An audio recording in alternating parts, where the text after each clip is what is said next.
نحمده ونصلي ونسلم على رسوله الكريم اما بعد۔ حسن جمال مصطفیٰ صلی اللہ علیہ وآلہ وسلم کے بارے میں صحابہ کرام سے اگر پوچھا جائے تو اس کے اوپر بہت روایتیں ہیں، اتنی روایتیں ہیں کہ وہ ایک جمعے میں بیان نہیں کی جا سکتی، تو ہم نے چند روایتیں لینی ہے اور آگے گزر جانا ہے، اس سے ایک اپنا نقطہ اخذ کر لینا۔ اب دیکھیں نا، اس حسن پاک کے بارے میں تو نظریہ ہے مسلمانوں کا کہ ایسا افضل و اکمل حسن کسی اور وجود کے اندر تابندہ نہیں ہے۔ اگر یہ تابانی کہیں نظر آئی ہے تو وہ صرف وجود مصطفیٰ میں ہے، اور باقی جتنا حسن ہے وہ صدقہ وجود مصطفیٰ ہے۔ حسن کی اکملیت اور افضلیت آقا علیہ الصلوۃ والسلام کے وجود منور کے اندر ہے، بقیہ جو کچھ ہے وہ حسن مصطفیٰ کا صدقہ ہے، آقا کے حسن پاک کے وسیلے سے۔ امام ترمذی اس روایت کو بیان کرتے ہیں، حدیث نمبر 2811۔ پھر امام ترمذی اپنے شمائل میں بھی اس کو بیان کرتے ہیں، حدیث نمبر 10۔ امام دارمی حدیث نمبر 57 میں، ابو یعلا مسند میں، اور بھی کئی کتابوں میں، یعنی یہ 7 حدیث کی کتابوں میں روایت موجود ہے، جہاں حضرت جابر بن سمرہ فرماتے ہیں کہ ایک رات چاند پورے جوبن پر تھا، اور ادھر نبی پاک صلی اللہ علیہ وآلہ وسلم بھی تشریف فرما تھے۔ اس وقت آپ سرخ دھاری دار چادر میں ملبوس تھے۔ اس رات کبھی میں رسول اللہ صلی اللہ علیہ وآلہ وسلم کے حسن طلعت پر نظر ڈالتا اور کبھی چمکتے ہوئے چاند پر، پس میرے نزدیک نبی پاک صلی اللہ علیہ وآلہ وسلم چاند سے کہیں زیادہ حسین لگ رہے تھے۔ چاند جو اوپر پہ کس دن ہوتا ہے؟ چودھویں کی جو رات ہوتی ہے وہ چاند کے جوبن کی رات ہوتی ہے، تو کہتے ہیں چاند کے جوبن کی رات تھی، اس دن اس کی وہ اپنی تمام تر نورانیت کے ساتھ چمک رہا تھا۔ تو حضرت جابر بن سمرہ کہتے ہیں کہ میں یہ چیک کر رہا تھا کبھی چاند کے حسن کو دیکھ کر، اور کبھی حضور جو سرخ دھاری دار چادر کے اندر ملبوس تھے، تو کہتے ہیں بار بار کبھی حضور کے طلعت یعنی چہرہ اقدس کو دیکھتا تھا اور کبھی چاند کی روشنائی کو دیکھتا تھا۔ جب دونوں کو دیکھنے کے بعد یہ میرے لیے فیصلہ کرنا اتنا مشکل نہ تھا کہ آقا علیہ الصلوۃ والسلام چاند سے بھی زیادہ خوبصورت نظر آ رہے ہیں۔ پھر اگلی حدیث لے، یہ روایت بھی کئی کتابوں میں، امام مسلم کتاب الفضائل میں لائے، حدیث نمبر 2337۔ حضرت براء بن عازب رضی اللہ تعالی عنہ روایت کرتے ہیں، وہ کہتے ہیں میں نے کوئی زلفوں والا شخص، آقا علیہ الصلوۃ والسلام کی زلفیں مبارک تھی نا، یعنی بال مبارک بڑے ہوئے تھے، وہ کبھی کانوں تک آتے اور کبھی گردن کے درمیان، کبھی اتنے بھی بڑے ہوئے کہ کندھوں مبارک کو بھی شان اقدس جو ہے وہ بھی چھوئے بالوں نے۔ وہ جب زلفوں کی بات آئے گی تو پھر میں اس پہ کروں۔ تو حضرت ابن عاصم کہتے ہیں کہ میں نے کوئی زلفوں والا شخص، یعنی کوئی زلفوں والا شخص سرخ جوڑا پہنے ہوئے رسول پاک صلی اللہ علیہ وسلم سے حسین نہیں دیکھا۔ یعنی یہ کپڑے آقا علیہ الصلوۃ والسلام، اب یہاں پر نا وہ رنگ کی بات کر رہے ہیں، چہرہ اقدس کی بات نہیں کر رہے، وہ چہرہ اقدس کو تو بے مثال ہی مانتے ہیں۔ وہ کہتے ہیں کہ میں نے لال جوڑے پہن کر، جو حسن کا ایک ظہور ہوتا ہے نا، لال جوڑا پہن کر، لال لباس پہن کر، یا لال مطلب بھی کوئی چادر وغیرہ پہن کر، تو اس میں بھی ایک حسن ابھرتا ہے نا، تو وہ اس اعتبار کی بات کر رہے ہیں۔ وہ کہہ رہے ہیں کہ سرخ جوڑے کے اندر اور زلفوں والی شخصیت، یہ دو زلفیں بھی ہو اور سفید سرخ جوڑا بھی ہو، بتاتے ہیں کہ آقا علیہ الصلوۃ والسلام سے بڑھ کر میں نے کوئی خوبصورت۔ اب یہ ایک اینگل ہے، جب بات کی جاتی ہے نا، تو بعض مرتبہ میں نے آپ کو کہا نا کہ بتانا ہوتا ہے۔ اب کوئی بندہ بات کرے گا تو آقا علیہ الصلوۃ والسلام سفید کپڑوں میں کیسے لگتے تھے، تو وہ الگ مثال قائم کرے گا۔ آقا علیہ الصلوۃ والسلام فلاں رنگ کے کپڑوں میں کیسے نظر آتے تھے، تو وہ الگ بیان کرے گا۔ تو یہاں پر وہ سرخ کپڑے اور زلفیں، ان دو چیزوں کو رکھ کر وہ بیان کر رہے ہیں کہ اگر زلفیں اور سفید سرخ کپڑے، اگر اس کا اعتبار کیا جائے تو دنیا میں کوئی شخص ایسا نہیں ہے جو حضور سے خوبصورت ہے. اللہ. پھر حضرت براء بن عازب رضی اللہ تعالیٰ عنہ ہی روایت کرتے ہیں. کہتے کسی شخص نے پوچھا براء بن عازب رضی اللہ تعالیٰ عنہ سے کہ کیا رسول اللہ صلی اللہ علیہ وآلہ وسلم کا چہرہ تلوار کی مثل تھا؟ آپ دیکھتے ہیں تلوار چمکتی ہے. تو انہوں نے کہا کیا تلوار کی مثل تھا؟ سفید ہوتی ہے تلوار. تو حضرت براء بن عازب رضی اللہ تعالیٰ عنہ نے انہیں کہا نہیں، بلکہ مثل مہتاب تھا. آقا علیہ الصلوۃ والسلام کا چہرہ چاند کی طرح روشن تھا. لیکن تلوار کو چمکتا دیکھیں گے تو ایک حد ہوتی ہے نا، اور ظاہر تلوار چمکتی ہے تو وہ سورج کی روشنی سے چمکتی ہے، چاند کی روشنی سے چمکتی ہے. اس وقت تو روشنی کا یہی تصور تھا نا.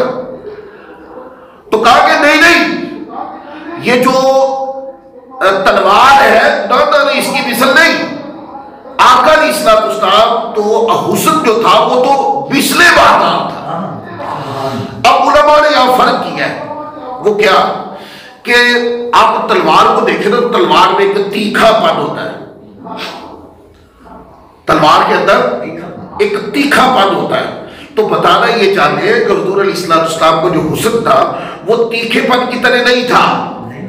یعنی کہ کوئی حضور علیہ الصلوۃ والسلام کو دیکھے تو آنکھیں برداشت نہ کر سکے حسن نہیں، بلکہ مثل مہتاب تھا. یعنی رات کو جب آپ چاند کو دیکھتے ہیں تو چاند کے حسن کو دیکھنے کے بعد کبھی آنکھیں چمکتی ہیں، وہ تیزی سے لگتی ہے آنکھوں میں نہیں. آپ ٹھنڈی ٹھنڈی روشنی کے اندر جب چاند کو دیکھ لیں تو آپ اس کے حسن میں ڈوب جاتے ہیں.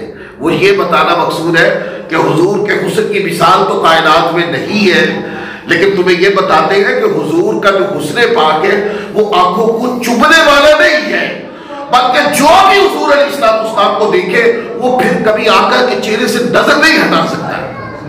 حضور کے حسن پاک کے اندر ایسی اٹریکشن ہے کہ جس نے ایک نظر دیکھا اب اس کا دل نگاہ ہٹانے کو نہیں کرتا.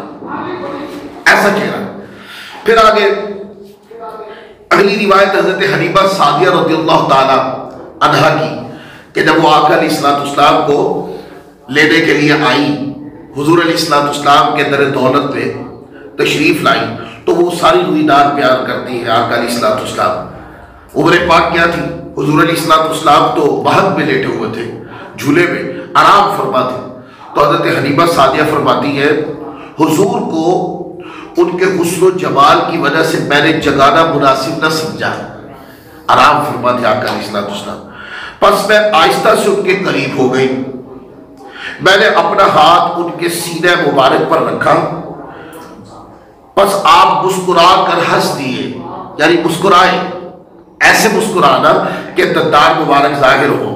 اس کی میں پہلے بتا چکا ہوں پیچھے درسوں میں کہ ایک ہوتا ہے کہ آپ مسکرائے اور دانت نظر آئے اور آواز پیدا نہ ہو، یہ ہے سنت نبوی. اور اگر ایک مثال ہے کہ آپ مسکرائے اور دانت بھی ظاہر ہو اور گٹ گٹ کی آواز پیدا ہو جائے، یہ اس سے بچنا چاہیے. تو آقا علیہ الصلوۃ والسلام مسکرائے یعنی ہنس پڑے. اب اس سے یہ اندازہ ہو گیا کہ حضور علیہ الصلوۃ والسلام جب مہد میں تشریف فرما تھے مسکرائے، تو کہنے کا مقصد یہ کہ دندان مبارک بھی ظاہر ہوئے. اور آنکھیں کھول کر حضرت سیدہ حلیمہ سعدیہ کہتی ہے میری طرف دیکھنے لگے. آقا علیہ الصلوۃ والسلام کی آنکھوں سے ایک نور نکلا جو آسمان کی بلندیوں میں پھیل گیا. اب بتائیں اس حسن اقدس کا عالم کیا ہوگا کہ جب سیدہ حلیمہ سعدیہ رضی اللہ تعالی عنہا نے آقا علیہ الصلوۃ والسلام کو چھوا ہوگا اور یہ سارا منظر دیکھا ہوگا، تو آقا علیہ الصلوۃ والسلام کے حسن کا ان کے اوپر کیا اثر ہوا ہوگا. ان کے سامنے ایسی شخصیت موجود ہوگی کہ بچے تو انہوں نے کئی لے کے پالے ہوگے، لیکن آج وہ اپنی حیرت کی انتہا کو ہوگی کہ نہ تو ایسا حسن دیکھا ہے اور نہ اس عمر کے اندر اتنی ذہانت اور وجود انور کے اندر اتنا اعتدال دیکھا ہوگا. یہی حلیمہ سعدیہ ہے. آگے روایت آنی ہے حضرت حلیمہ سعدیہ آقا علیہ الصلوۃ والسلام کو اپنے گھر لے گئی اور بقیہ جو وہاں سے آئی تھی بنو سعد سے عورتیں وہ پہلے لے کے چلی گئی تھی. تو بعد میں جا کر آپ مل گئی تو یعنی کہ آقا علیہ السلام کو لے کے چلی گئی.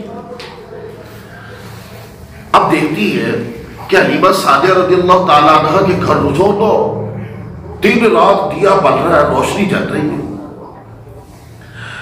اور دائیں اٹھ کے اگلے دن پوچھتی ہے حلیمہ سعدیہ تمہارے پاس بہت پیسہ آ گیا ہے، ساری رات دیا جلاتی ہو، تمہارے جو گھر ہے اس کے اندر سے لائٹ ابھر نہیں ہوتی ہے، ساری رات اتنا پیسہ آ گیا، اتنا تیل بالتی ہو. تو انہوں نے کہا ہم نے تو کبھی دیا نہیں جلایا، ہم نے تو شاید وہ دیا جو پہلے چلتا تھا وہی جلانا بند کر دیا. یہ جو روشنی تم کو نظر آتی ہے یہ کسی دیے کی روشنی نہیں ہے، یہ کائنات کے دیے کی روشنی ہے. یہ آقا علیہ السلام کا وجود منور ہے. جب سے حضور میرے گھر میں میرے کاشانہ اقدس میں آئے ہیں یہ انہی کی نورانیت ہے کہ ہمارا گھر سارے گھروں سے ممتاز نظر آتا ہے. آقا علیہ السلام جس اٹھنی پہ بیٹھ جائے وہ ممتاز ہو جائے، جس گھر میں تشریف لائے وہ ممتاز ہو جائے، جس شخصیت کی گھر تشریف لائے وہ ممتاز ہو گئی. اچھا جو آقا علیہ السلام کی خدمت گزار بنے سیدہ حلیمہ سعدیہ وہ ممتاز ہو جائے، ان کو لے کے اپنے گھر میں جائے، ان کا گھر سارے گھروں سے ممتاز ہو جائے. اس لیے کہ افضلیت اور اکملیت کی انتہا آقا علیہ السلام کی ذات ہے. حسن جمال مصطفیٰ صلی اللہ علیہ وسلم کی کوئی مثال نہیں. پھر آگے ایک روایت ہے جس کو حضرت انس بن مالک اور حضرت ابو ہریرہ رضی اللہ تعالیٰ عنہ دونوں روایت کرتے ہیں. کہتے ہیں نبی پاک صلی اللہ علیہ وسلم مجموعی جسمانی حسن کے لحاظ سے یوں معلوم ہوتے تھے گویا چاندی سے ڈھالے گئے. آپ دیکھتے ہیں کہ چاندی کتنی صاف ستھری ہوتی ہے، کیسے اس کے اندر ایک سفیدی کا پن ہوتا ہے، اور وہ سفیدی جو ہوتی ہے نا وہ ایسی نہیں ہوتی کہ بندہ زیادہ سفیدی کو دیکھ کر تو سمجھتا ہے کہ یعنی زیادہ سفیدی سے بندہ اس حسن سے جو اس کے پیٹ بھرتا ہوتا. آپ جب چاندی کی سفیدی کو دیکھتے ہیں تو آپ دیکھتے ہیں کہ اس کے حسن کو دیکھ کر آپ کے اٹریکشن بڑھتی ہے. تو کہتے ہیں آقا علیہ السلام کا وجود منور بھی ایسا ہی تھا کہ آقا علیہ السلام مثل چاندی، یعنی جیسے تم چاندی کی دھات کو دیکھتے ہو حضور علیہ السلام کا وجود منور ایسا تھا. اب اس پر علماء نے گفتگو کی کہ ان کے پاس نہ مثال دینے کے لیے کوئی ایسی چیز تو نہیں تھی کہ جو حقیقتاً آقا علیہ السلام کے حسن کے مقابلے میں ہوتی. تو صحابہ کرام اس طرح کی چیزوں کو کبھی چاند کی تشبیہ سے بیان کرتے، اور انسانی عقل کو مثال سے سمجھنے کی عادت ہے نا، تو مثال سے سمجھانے کی کوشش کرتے کہ حضور کا سراپا اقدس اور حسن بے مثال ایسا تھا. اور کبھی جو ہے وہ مثل چاندی کہہ کر بلاتے. تو اسے بتانا مقصود صحابہ کرام کا یہ ساری احادیث اور اس طرح کے درجنوں احادیث اٹھا کے جو معنی اخذ کیا گیا وہ یہ ہے کہ آقا علیہ السلام کو جو حسن تھا وہ ایسا تھا کہ اس کی مثال نہیں ہے کائنات کے. اور اس پر علماء نے گفتگو کی اپنی کتابوں کے اندر کہ آقا علیہ السلام کا جو حسن پاک ہے وہ کس طرح کا تھا. مطلب ایسا جیسے ہم سورج کو دیکھتے ہیں تو آج دیکھیں نا سورج نکلا ہوا ہے باہر، تو کوئی بندہ سورج کی طرف دیکھ کے اپنے آپ کو مضبوط رکھ سکتا ہے؟ قائم تو نہیں رکھ سکتا نا، کیونکہ سورج کو دیکھے گا فوراً آنکھیں چلی آ جائے گی. لیکن چاند کو دیکھیں گے تو اٹریکشن بڑھے گی، ادھر سے نظر ہٹانے کو دل نہیں کرے گا. تو نے کہا حسن تو دو طرح کے ہوتے ہیں. یوسف علیہ السلام کا جو حسن پاک تھا آپ اپنے چہرے اقدس کے اوپر چادر ڈال کے رکھا کرتے کیونکہ کسی میں داغ نہیں تھی اس حسن کو برداشت کرنے کی. تو علماء نے فرق کیا کہ آقا علیہ السلام کو حسن اقدس ایسا تھا کہ جو دیکھتا تھا وہ حسن مصطفیٰ کے اندر ایسا کھو جاتا تھا، ایسا مستغرق ہو جاتا تھا، وہ اس کے علاوہ کسی اور چیز کو دیکھنا پسند نہیں کرتا تھا. یعنی حسن مصطفیٰ کو دیکھنے کا معنی یہ ہے کہ حسن مصطفیٰ میں غرق ہونا، کسی اور چیز کو اس کے مقابلے میں نہ لانا. حسن مصطفیٰ دیکھنے والوں کے بیانات سے اس بات کا پتہ چلتا ہے کہ اس حسن کے مقابلے میں کسی اور چیز کے حسن کو برابر بھی نہیں مانتے. ان کا کہنا یہ ہے کہ حسن مصطفیٰ پر حسن کی انتہا